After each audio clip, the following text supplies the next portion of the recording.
میں اپنے دوسرے مقرر خالق جنیجو صاحب کو دعوت دوں گا جن کا ٹاپک ہے کہ Lahore resolution and the political development. Doctor جناب خالق جنیجو صاحب. مہربانی ڈاکٹر حبیب سمرو صاحب. دوستو، جیسے ڈاکٹر نے بتایا، میرے ذمہ ہے کہ Pakistan resolution and constituent political developments. تو میں اپنی بات کو دو حصوں میں تقسیم کرتا ہوں. پہلے تو خود قرارداد کے بارے میں کچھ باتیں کریں گے، کیونکہ قرارداد کے بارے میں بھی بہت ساری غلط فہمیاں ہیں یا اس کی غلط تشریحات ہیں کہ آج تک کافی سارے لوگوں کو پتہ نہیں ہے کہ ایکچولی 40 کی قرارداد ہے کیا. تو ایک اس کے بارے میں، پھر اس کے بعد آج تک پاکستان میں ہوا کیا ہے. تو میں اس کے لیے، میں چونکہ سیاسی کارکن کے ساتھ وکیل بھی ہوں، تو ہمیں یہ بتایا گیا ہے کہ کوشش کر کے وہ چیزیں دلیل کے طور پر لائی جائیں جو انڈسپیوٹیڈ ہوں، جو تسلیم شدہ ہوں. تو اس لیے میں کوشش کروں گا ٹیکسٹ جو ہے چیزوں کی اسی سے آپ کے ساتھ بات کروں. اور اس کے لیے میرے پاس یہ کتاب ہے، پاکستان ریزولوشن ٹو پاکستان، اور اس کا انٹروڈکشن جناب اشتیاق حسین قریشی نے لکھا ہے. کسی ڈاکٹر جعفر نے یا کسی ایسے شخص نے نہیں لکھا ہے. جو نظر پاکستان کے بانیوں میں شمار ہوتے ہیں، ڈاکٹر اشتیاق حسین قریشی، انہوں نے اس کا پیش لفظ لکھا ہے. تو زیادہ وقت میں جانے کے بغیر میں 40 کی قرارداد کا وہ ریلیونٹ حصہ جو ہے وہ پڑھتا ہوں. Resolved that it is the considered view of this session of the All India Muslim League that no constitutional plan would be workable in this country or acceptable to the Muslims unless it is designed on the following basic principles: that geographically contiguous units are demarcated into regions which should be so constituted with such territorial readjustments as may be necessary, that the areas in which the Muslims are numerically in a majority, as in the northwestern and eastern zones of India, should be grouped to constitute independent states in which the constituent units shall be autonomous and sovereign. اب اس میں کہیں بھی اسلامی ریاست یا اسلامی نظام کی بات نہیں ہے. ان علاقوں کی بات ہے جہاں مسلمان اکثریت میں رہتے ہیں. صرف اتنا حوالہ ہے اور ان کی ریاست بنے گی. اب مسلمان اکثریت والا مثلا ملیشیا ہے، لیکن وہاں پر اسلامی نظام تو نہیں ہے. سیریا ہے، مصر ہے، کئی سارے ایسے ملک ہیں جہاں مسلمانوں کی اکثریت والے ملک ہیں، لیکن وہاں اسلامی نظام تو نافذ نہیں ہے. تو یہاں اس طرح سے کہ علاقے کا حوالہ ہے کہ جہاں مسلمان اکثریت میں ہیں. دوسری جو اہم بات ہے جس کو مغالطے میں رکھا جاتا ہے، سب سے اہم یہ ہے کہ انڈیپینڈنٹ اسٹیٹس ہوں گی. اس پہ کہا جاتا ہے کہ بعد میں یہ اسٹیٹس کو اسٹیٹ کر دیا گیا. اس پہ ابھی زیادہ بحث کی ضرورت نہیں ہے، کیونکہ یہاں اسٹیٹس جو لفظ ہے وہ ایک ویسٹ میں اور ایک ایسٹ میں اسٹیٹس کا حوالہ ہے. تو جب ایسٹ والی آلریڈی اسٹیٹ بن گئی تو اب اس کا اتنا مسئلہ نہیں ہے. لیکن جو اگلا ہے کہ ان میں کانسٹیٹیوئنٹ یونٹس ساورن اور آٹانامس ہوں گے. یعنی اس ملک کو بنانے والے جیسے سندھ ہے، بلوچستان ہے، پختونخوا ہے، پنجاب ہے. بلوچستان تو خیر نہیں تھا اس وقت، اس میں اس کی تو کہانی الگ ہے. لیکن اس وقت کی صورتحال میں کہ ساورنٹی ان کی ہوگی، یہ اہم چیز ہے. کانسٹیٹیوئنٹ یونٹ سے ساورن ہوں گے. جو زون ہوگا جس میں وہ شامل ہوں گے وہ ساورن نہیں ہوں گے. پھر ایک بات کہی جاتی ہے کہ 1946 میں اس قرارداد کو تبدیل کر دیا گیا، لہذا اب اس کی اہمیت نہیں ہے، اس کی اہمیت ہے۔ بھائی اگر اس کی اہمیت ہے تو پھر آپ 23 مارچ کو چھٹی کیوں کرتے ہیں؟ 23 مارچ کو ہی آپ یوم پاکستان کیوں کہتے ہیں؟ خیر یہ تو ان کی بات ہے، میری بات یہ ہے کہ 46 میں 40 کی قرارداد میں تبدیلی نہیں کی گئی ہے۔ یہاں دانشور بھی بیٹھے ہیں، وکیل بھی بیٹھے ہیں، جب کسی چیز میں تبدیلی ہوتی ہے تو اس کا ریفرنس دیا جاتا ہے کہ ہم اس قانون کو یا اس ریزولوشن کو ہم تبدیل کر کے اس کی جگہ یہ لاتے ہیں۔ یہ جو 46 کا جو قرارداد ہے اس میں ایک تو کہیں پہ بھی 1940 کے ریزولوشن کا حوالہ نہیں ہے کہ ہم اس کو تبدیل کر رہے ہیں۔ یہ ایک الگ قرارداد ہے اور ایک الگ ادارے نے پاس کی ہے، اور وہ ادارہ پہلے ادارے کا ماتحت ادارہ ہے۔ یعنی 40 کی قرارداد آل انڈیا مسلم لیگ کی جنرل کونسل نے پاس کی تھی، جبکہ 46 کا جو ریزولوشن ہے وہ مسلم لیگ کی طرف سے جتنے ممبران تھے پارلیمنٹ کے لیجسلیٹر تھے ان کی اپنی میٹنگ ہوئی، اس میں انہوں نے ایک الگ سے قرارداد پاس کر دی۔ تو پہلے تو اس کا اس سے واسطہ نہیں ہے، دوسرا یہ کہ یہ دوسرے ادارے نے کی ہے، دوسری قرارداد ہے اور وہ ماتحت ادارہ ہے، وہ پہلے بڑے ادارے کی چیز کو تبدیل کر ہی نہیں سکتا، لہذا قرارداد آج بھی وہی ایفیکٹو ہے اصولی طور پر۔ پھر اگر فرض کریں ان کی بات کہ یہ کیا تو یہ قرارداد 9 اپریل 46 کو پاس ہوئی ہے، جو لیجسلیٹرز نے پاس کی ہے، لیکن اس کے بعد کیبنٹ مشن جب آتا ہے تو اس کے سامنے تو 12 مئی 1946 کو کیبنٹ مشن کو مسلم لیگ نے اپنے terms offered by the Muslim League as a basis of agreement, تو وہ جو مسلم لیگ کہتی ہے کہ صرف ان ٹرمز پر جو کچھ بنے گا آئینی ایک معاہدہ وہ ہم قبول کریں گے۔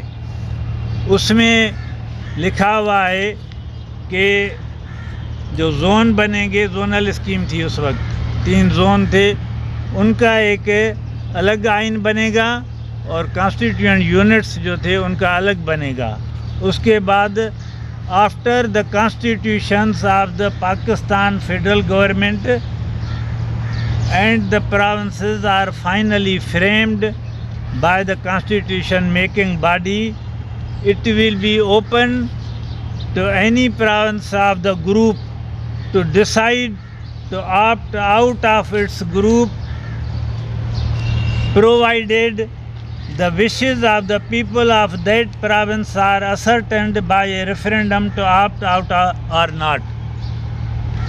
یعنی وہی چیز جو ہے ساورنٹی کی بات۔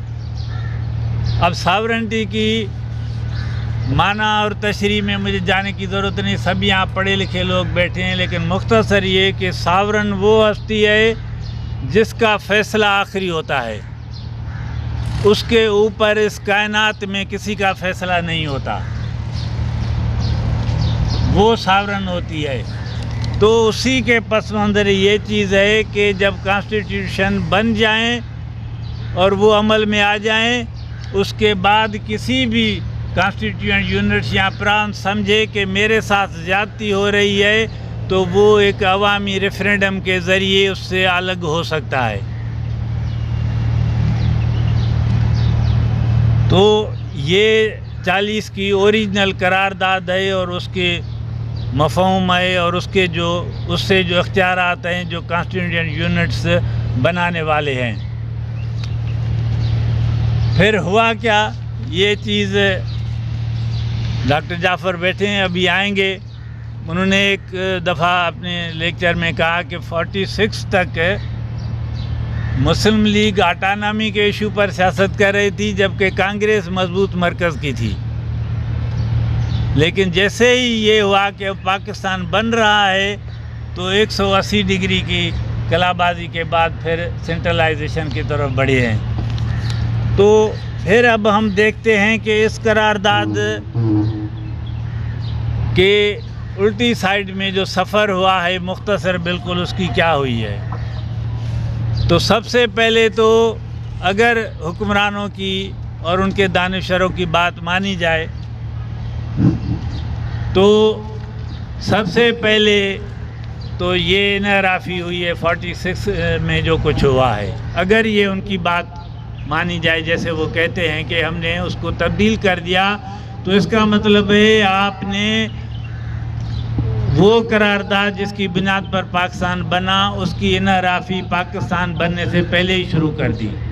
46 میں اگر آپ نے اس کو تبدیل کیا تو ہم اس کی بنیاد پر تو شامل نہیں ہوئے تھے۔ سندھ اسمبلی نے قرارداد پاس کی۔ اب ایک اور بات ہے، یہ اکثر کہتے ہیں کہ بھئی پاکستان کی جو جدوجہد تھی، مسلم لیگ کی جو جدوجہد تھی اور جناح صاحب جس کی قیادت کر رہے تھے وہ کانسٹیٹیوشنل جدوجہد تھی، وہ ایجیٹیشن نہیں تھی۔ اور حقیقت ہے انہوں نے ایک دن بھی کوئی احتجاج نہیں کیا، کوئی ایک آدمی جیل میں نہیں گیا، وہ جدوجہد تو کانگریس نے کی تھی۔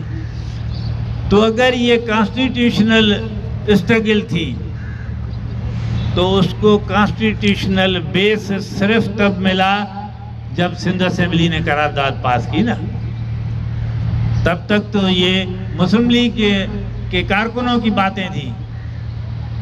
اگر یہ کانسٹیٹیوشن کی بات ہے تو وہ تب ہوئی جب سندھ اسمبلی نے، اور واحد اسمبلی ہے جس نے قرارداد پاس کی، تو وہ قرارداد تو 40 کی قرارداد کی بنیاد پر سندھ اسمبلی نے پاس کی نا، 46 پر نہیں کی تھی۔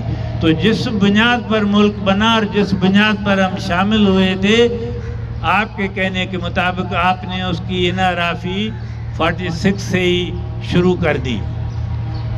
حالانکہ وہ 43 کی جو قرارداد ہے اس پہ بھی سوالیہ نشان ہے، میں اس پر تفصیل میں نہیں جاؤں گا، وہ اس سے آج کے نہیں ہے۔ صرف اتنا کہتا ہوں کہ اس وقت 60 ممبر تھے، 28 حاضر تھے، ان میں ایک اسپیکر، باقی 27 تھے، ان میں سے 24 ممبروں نے حق میں یس کیا تھا۔ تو کسی آئینی ترمیم کے لیے بھی 2/3 اکثریت چاہیے ہوتی ہے، لیکن اس پر ہم نہیں جاتے ہیں۔ جیسے میں نے شروع میں کہا کہ ہم ان چیزوں پر جاتے ہیں جو انڈسپیوٹیڈ ہیں۔ اوکے، 40 کی قرارداد پر ملک بنا اور سندھ اسمبلی نے اسی کی بنیاد پر 43 کی قرارداد پاس کی، تو گویا آپ نے اس کی انحرافی کی۔ پھر جیسے ہی ملک بنا ہے، سندھ نے قرارداد پاس کی، پھر اس نے ایک اور فراخ دلی کی کہ نئے ملک کے لیے اپنی گادی کا شہر دارالحکومت کراچی پیش کیا، جس کو نئے ملک کی گادی بنائی گئی۔ 8 مہینے کے بعد سندھیوں کو کہا گیا کہ اب یہ تمہارا شہر نہیں ہے، آپ اپنے ٹپرٹری لے جاؤ، حیدرآباد جائیں یا کہیں بھی جائیں۔ لیاقت علی خان نے جو ایوب کوڑو کو بات کہی ہے کہ آپ حیدرآباد جائیں یا کہیں بھی جائیں، کراچی سے چلے جائیں۔ یہ دوسری انحرافی اس سے ہوئی کہ سندھ کو ساورن بننا تھا، اس کا فیصلہ آخری ہونا تھا، اور یہ کراچی کی علیحدگی سندھ اسمبلی کی قرارداد کے باوجود ہوئی، یعنی سندھ اسمبلی نے قرارداد پاس کی کہ کراچی کو سندھ سے الگ نہ کیا جائے، اس کے باوجود کی۔ اور یہ بھی ایک بات ہے کہ یہ جناح صاحب کے دور میں ہوئی۔ جو لوگ کہتے ہیں کہ بدقسمتی ہوئی کہ جناح صاحب جلدی وفات پا گئے، ورنہ پتہ نہیں ہے کیا گل و گلزار ہوتا۔ باقی بھی جو پاکستان میں آج کل چیزیں چل رہی ہیں نا، ان کی شروعات جناح صاحب کے وقت میں ہوئی تھی، وہ اس سے وابستہ ابھی نہیں ہے۔ زبان کا مسئلہ ہے، وہ جناح صاحب نے شروع کیا۔ بلوچستان پہ مسلسل فوجی چڑھائیاں ہو رہی ہیں، پہلی فوجی چڑھائی جناح صاحب نے کی تھی۔ اسمبلیاں جو آج تک ٹوٹ رہی ہیں، کبھی ضیاء الحق توڑتا ہے، کبھی فاروق لغاری توڑتا ہے، کبھی غلام اسحاق، تو اس کی شروعات بھی جناح صاحب نے کی تھی۔ تو خیر انہوں نے بہت کام کیے تھے۔ اس کے بعد آتا ہے 1949 کا آبجیکٹیو ریزولیشن۔ جیسے شروع میں ہم نے دیکھا، اس لیے میں نے قرارداد پڑھی، the constituent units shall be sovereign. Sovereignty ان کی تھی، وہ چھیننے کے لیے قرارداد مکہ سے لائی گئی کہ بابا ساورن تو خدا ہوتا ہے، اللہ کا نام لے لو تاکہ کوئی بات ہی نہیں کرے. اور پھر ظاہر ہے خدا اللہ آ کے تو حکومت نہیں کرے گا، پھر یہ ہے کہ اس کے جو نیک بندے ہیں، لیاقت علی خان، ضیاء الحق جیسے نیک بندے، مشرف جیسے، ان کے ذریعے حکمرانی ہوگی. تو یہ سب سے بڑی جو انحرافیاں ہیں یہ ہے کہ جو ساورنٹی تھی یونٹس کی، اس کو انہوں نے چھین لیا. اور ایک اور یہاں پہ بہت زیادہ ٹرم استعمال ہوتا ہے اور اس کے ذریعے کئی لوگوں کو پھانسیاں چڑھائے گئے ہیں، وہ ہے غداری کا لفظ. تو اگر اس کی کوئی واقعی معنی ہے غداری کی اور کوئی ہوئی ہے اس ملک میں، تو سب سے بڑی اس ملک کے حکمرانوں نے کی ہے، وہ تھا ون یونٹ کا بنانا. وہ غداری میں اس معنی میں کہہ رہا ہوں کہ جن قومی وحدتوں نے یا صوبے جو کہتے ہیں وہ کہہ لیں، جنہوں نے اس ملک کو بنایا، پاکستان تو 47 میں بنایا نا، پہلے تو کوئی نہیں تھا، سندھ تھا، پنجاب تھا، بلوچستان تھا، یہ تو ہزاروں سالوں سے تھے. جنہوں نے اس ملک کو بنایا، مرکز کو، اس مرکز نے ان کو ختم کر دیا. اس سے بڑی کوئی غداری کوئی ہو سکتی ہے؟ تو یہ سلسلہ ہے جو میں کہہ رہا ہوں کہ 40 کی ریزولیوشن کی انحرافی ایک تسلسل سے ہوتی آ رہی ہے. مختصر بات کو کریں، پھر اس کے بعد دیکھیں جو آئین آئے ہیں 56 کا انہوں نے بنایا، کہا یہ صحیح ہے، حالانکہ وہ جمہوریت کے خلاف تھا. پیرٹی اس میں کی گئی. 54 کو 54% بنگال کی آبادی تھی اور یہاں کی باقی صوبوں کی 46 تھی. کہا گیا کہ یہ برابر ہے. دنیا میں کہیں آپ نے ایسی میتھمیٹک پڑھی ہوگی؟ یہاں ٹیچر ابھی ایڈوکیشن پہ لیکچر ہو کے گیا ہے، کبھی میتھمیٹک یہ پڑھی ہے کہ 54 = 46؟ تو وہ کیا گیا. پھر جب بنگال الگ ہو گیا اور یہاں پنجاب کی اکثریت ہو گئی تو کہا گیا کہ بابا جمہوریت تو ہوتی ہی میجارٹی ہے. پھر پیرٹی جو ہے وہ غداری ہو گئی، میجارٹی جو ہے وہ اس ملک کے مفاد میں آ گئی. اور وہ پیرٹی کا جو اصول بنایا گیا تھا 56 کے قانون میں، پیرٹی مینس برابری، جتنے ایسٹ پاکستان کے اتنے ویسٹ پاکستان کے، تو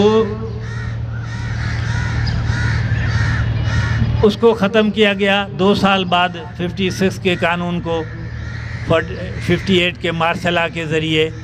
وہ بھی ان حکمرانوں نے لگایا. لیکن غدار وہ کہلائے جو اس 40 کے ریزولیوشن کی بات کر رہے تھے کہ اس پر اس ملک کو بنایا جائے. غدار وہ ہوئے جنہوں نے پہلے وہ محب وطن ہوئے جنہوں نے 56 کا آئین بنایا، وہ محب وطن ہوئے. پھر جس نے توڑا وہ سے زیادہ محب وطن ہوا. اور پھر اسی طرح سے پھر 62 میں قانون دیا، بولا یہ زبردست ہے، اب اس سے ملک صحیح چلے گا. پھر مارشل لا کے ذریعے اس کو توڑا گیا، بولا گیا کہ نہیں اب مارشل لا کے ذریعے ملک کو چلائیں گے. پھر یہ 73 کا کانسٹیٹیوشن آیا. کافی باتیں ہوتی ہیں، میں زیادہ نہیں جاتا، تھوڑی اور باتیں ہیں کہ 73 کا کانسٹیٹیوشن کیا ہے. 18ویں ترمیم کی بھی بڑی بات ہو رہی ہے. لیکن میرا یہ ہے کہ یہ ان وحدتوں کو جنہوں نے یہ ملک بنایا ہے ان کو اختیارات دینے کا نہیں ہے، ان کے اختیارات چھیننے کا یہ دستاویز ہے. سارے اختیار چھین لیے ہیں. اب 15-20 سال بعد تھوڑی سی اس میں خیرات تھوڑی سی دے دیتے ہیں، لیکن وہ بھی ایک ہاتھ سے دیتے ہیں، دوسرے سے چھین لیتے ہیں. سبھی دوست کہیں گے کہ آج تک اس 18ویں ترمیم پر عمل نہیں ہو سکا ہے، جو کہتے ہیں کہ بڑا تیر مارا ہم نے. تو اسی طرح سے چلتے ہوئے آج صورتحال پہ میں آتا ہوں اور میں سندھ کی بات کروں گا. قدرتی وسائل ہمارے اختیار میں نہیں ہے. کیونکہ یہ 73 کانسٹیٹیوشن میں لکھا ہے کہ تیل اور گیس مرکز کا یعنی وہ ہے منسٹری ہے، مرکز کا کھاتا ہے، تو لہٰذا آپ اس پر بات نہیں کر سکتے. یعنی جو ہزاروں لاکھوں نہیں کروڑوں برس کے ایک فطری عمل میں یہ گیس اور تیل بنی ہے یہاں پہ، اور جس پہ کم از کم ہزاروں سال کی لکھی تاریخ سے سندھی لوگ یہاں اس زمین پر بیٹھے ہوئے ہیں. اب چونکہ 73 کے کانسٹیٹیوشن نے لکھ دیا تو وہ تمام فطری قوانین سے اور سندھو کے لوگوں کے تاریخی حقوق سے زیادہ مقدس ہے 73 کا کانسٹیٹیوشن، لہٰذا اب یہ مرکز کی ملکیت ہے. بھلی اگر حکمران آ کے بندوق کے زور پر کہے کہ یہ 73 کے کانسٹیٹیوشن کو میں پھاڑ کے گٹر میں پھینک دوں گا تو اس کو کوئی نہیں کہتا، لیکن اگر آپ سندھی بلوچ کہیں کہ گیس ہماری ہے ملکیت تو وہ غدار ہو جاتے ہیں. تو یہ ساری چیزیں اگینسٹ میں چلی ہیں 40 کی قرارداد کے میں. آج تک ہم اس اپنی دھرتی پر سندھی زبان، سندھ میں سندھی زبان کو اپنی زبان نہیں کہہ سکتے کہ اس کو دفتروں میں تعلیمی اداروں میں اس کو استعمال کیا جائے. یعنی جو سامراجی دور تھا، انگریز کا دور تھا، غلامی کا دور تھا، اس میں تو انہوں نے بھی ہمارے وسائل پر کچھ چیزیں مشترک ہیں. انہوں نے سندھ کو ختم کر کے ونیوٹ میں ملا دیا، انہوں نے سندھ کا وجود ختم کرے بمبے سے ملا دیا تھا، لیکن کچھ چیزیں پھر بھی بہتر تھیں. سندھی زبان کو انہوں نے یہاں تعلیمی اداروں میں آفیسوں میں رائج کیا، اور قانون تھا کہ 6 مہینے تک کوئی بھی باہر سے اگر ملازم آتا، بھلی انگریز بھی ہو، 6 مہینے میں اس کو سندھی سیکھنی ہوگی ورنہ وہ واپس چلا جائے گا. لیکن آج ہم سندھی کی بات کرنا تعصب کی بات ہے، وہی غداری کی بات ہوتی ہے. زمینوں پر قبضے، اور تھوڑی ڈاکٹر صاحب نے شروع میں جو بات کی کہ جو صرف سندھ کمیٹی بھی بات کر رہی ہے، جو انفلکس ہے کہ اب سندھ کے لوگ ابھی تک حقوق کی بات کرتے ہیں، لہٰذا باہر سے اتنے لوگ لائے جائیں کہ وہ میجارٹی میں ہو جائیں تاکہ یہ پھر سندھی لوگ اپنے حقوق کی بات ہی نہ کر سکیں. اور اس کی مشابہت میں فلسطین اور کشمیر سے دیتا ہوں. فلسطین میں یہ ہو چکا ہے کہ باہر سے لوگ آئے، اب وہاں جو صورتحال ہے آپ سب کے سامنے، میں اس کے ڈیٹیل میں نہیں جاتا ہوں. کشمیر پہ یہاں بڑا شور شرابہ ہو رہا ہے جو ہندوستان نے 5 اگست کو کیا. ہم بھی اس کے مخالف ہیں، ہم نے بھی اس پر بات کی ہے، لیکن اس پر سب سے بڑا جو نقصان ہے جس کی بات کی جاتی ہے اور حقیقت ہے وہ یہی ہے کہ اب کشمیر میں جو پہلے پابندی تھی کہ غیر کشمیری نہ ملکیت خرید کر سکتا ہے نہ وہاں ووٹ دے سکتا ہے، جس کی وجہ سے کشمیر کشمیریوں کا ہے، ابھی تک کشمیر کی شناخت باقی ہے. تو وہ ختم ہونے سے سارے ہندوستان سے لوگ آئیں گے اور کشمیر کی جو جدا شناخت حیثیت ہے وہ ختم ہوگی. تو اس پر تو یہاں سارے ملک میں شور ہو رہا ہے، لیکن اگر سندھی ہم یہی بات کرتے ہیں کہ دوسرے صوبوں سے دوسرے ملکوں سے جو لوگ آتے ہیں تو سندھ کی شناخت ختم ہوگی، سندھ کا جو حق حکمرانی ہے وہ ختم ہوگا، لیکن حکمران اس کو لا رہے ہیں. تو صورتحال یہ بالکل ایسی ہے ایک کالونیل اسٹیٹ والی. یعنی اگر تازہ ترین اس کی جو صورتحال ہوئی ہے کہ یہ ایک کالونیل اسٹیٹ ہے، بالکل تازہ ترین ہے اور سب سے بدترین ہے میں سمجھتا ہوں. یہ جو جزائر کا مسئلہ ہوا ہے، پاکستان کے آئین میں، اس مقدس اور معتبر آئین میں پہلے صفحے پہ لکھا ہے کہ پاکستان کی حدود کیا ہے. اس میں لکھا ہے کہ سندھ، پنجاب، صوبہ سرحد جو پختونخوا ہے، بلوچستان اور فیڈرل ٹیریٹری، اس پر مشتمل ہے پاکستان. تو بتائیں کہ یہ جو کراچی کے پاس جزائر ہیں یہ کس طرح پاکستانی حکومت کی ملکیت ہوئے آپ کے آئین کے مطابق۔ ہزاروں سالوں سے سندھیوں کا اس پر جو حق ہے اور لاکھوں برسوں کے سندھو دریا کے بہا سے یہ جزائر بنے ہیں، اس کو بھی ہم چھوڑتے ہیں۔ آپ کے آئین میں جو لکھا ہوا ہے اس کے حساب سے یہ کیسے مرکز کے ہوئے؟ اس پر سپریم کورٹ آف پاکستان کے بڑے وکلا لکھ چکے ہیں جو سندھی نہیں ہیں کہ یہ سندھ کی ملکیت ہے، مرکز کی ملکیت نہیں ہے، لیکن اس ملک کا جو حاکم ہے، سب سے پاورفل ہے، وہ غیر ملکی کمپنیوں کے ساتھ اس کے بیٹھ کے مذاکرات اس پہ دستخط کرتا ہے ان پر اپنا قبضہ جمانے کے لیے۔ اور جب لوگوں کے ساتھ زیادتی ہو تو کہاں جائیں؟ عدالتوں میں جاتے ہیں، صحیح ہے، لیکن عدالتوں نے پہلے کہہ دیا کہ جو مرکزی بات سے اختلاف کرے گا اس پہ آرٹیکل 6 لگایا جائے گا۔ جب ڈیم کی بات چلی تو بھائی اگر ناانصافی ہو تو آخری فیصلہ سپریم کورٹ میں جائے نا، تو سپریم کورٹ کا چیف جسٹس پہلے ہی کہہ دیتا ہے،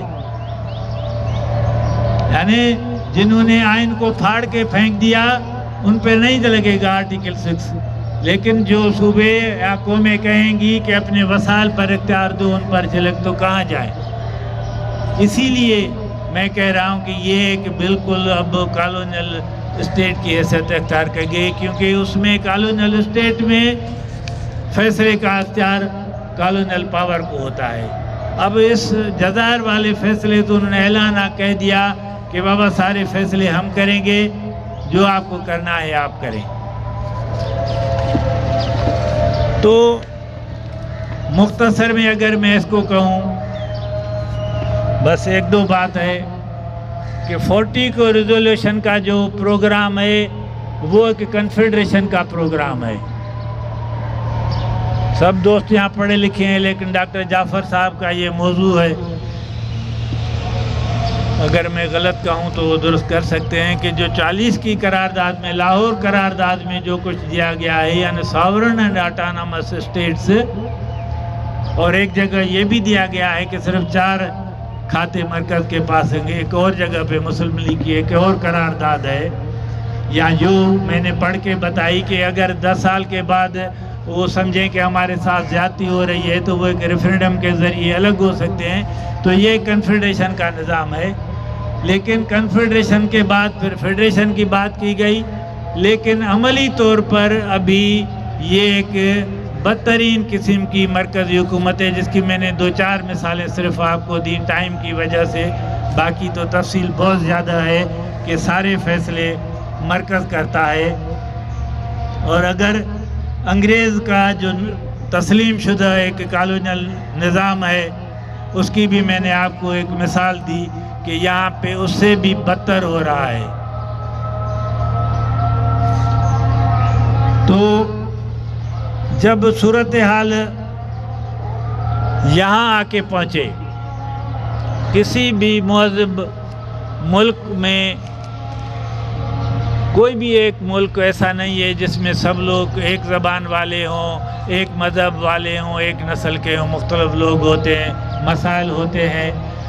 تو مہذب دنیا میں لوگوں کو اکٹھے رکھنے کا ذریعہ سماجی معاہدہ ہوتا ہے، یا آپ آئین کہہ لیں جو ملک کا ہوتا ہے۔ لیکن وہ ملک جو وجود میں ہی ایک معاہدے کے ذریعے آئے، تو اس کے لیے تو اور زیادہ ضروری ہو جاتا ہے نا کہ اس معاہدے کی پاسداری کی جائے۔ ایک ملک وجود میں ہی ایک معاہدے کے تحت آتا ہے،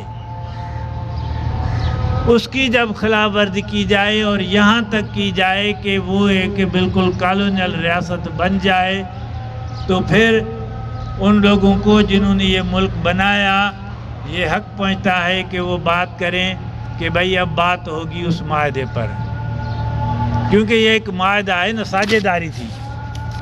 سندھ کو فتح نہیں کیا گیا تھا، تاریخ میں فتح بھی ہوا ہے سندھ، لیکن یہ معاہدہ تھا۔ تو کوئی بھی پارٹنرشپ ہو کاروباری پارٹنرشپ ہو کسی بھی قسم کی 3-4 پارٹیوں میں ہو، اس سے ایک پارٹی مکر جائے، اس کی انحرافی کرنے لگے، تو دوسری جو پارٹیاں ہیں جو نقصان میں ہوں گی وہ یہی کہیں گی نا کہ اب فیصلہ جو ہے ہم تو اس بنیاد پر کٹھے ہوئے تھے، تو فیصلہ اسی پر ہوگا۔ تو لہٰذا اب جہاں تک یہ لے گئے ہیں تو 2 ہی چیزیں ہیں اب، یا تو بندوق کے زور پر انگریز بھی 200 سال حکومت کر گیا، بندوق کے زور پر اسرائیل بھی فلسطین پر حاکم ہے، بندوق کے زور پر اب دہلی بھی کشمیر پر حکومت کر رہا ہے، وہ الگ بات ہے۔ دوسرا ذریعہ یہ ہے کہ اب اس معاہدے پر بات کی جائے جس کے تحت جس کے ذریعے یہ ملک بنا تھا اور جس کی بنیاد پر سندھ اس میں شامل ہوا تھا۔ اس لیے جیسے میں نے کہا کہ یہ ملک وجود میں ہی اسی معاہدے پر بنیاد پر آیا ہے، اور صرف اسی پر ایک مہذب دنیا میں بات ہو سکتی ہے، اور نہیں تو پھر آپ کے پاس ڈنڈا ہے، آپ بھلی اس پر کریں، لیکن پھر اگر کسی کو غلام کالونی بنایا جائے تو پھر اس کو بھی حق ہوتا ہے کہ وہ اپنی نجات کے لیے اپنے طریقے اختیار کرے۔ مہربانی، تھینک یو۔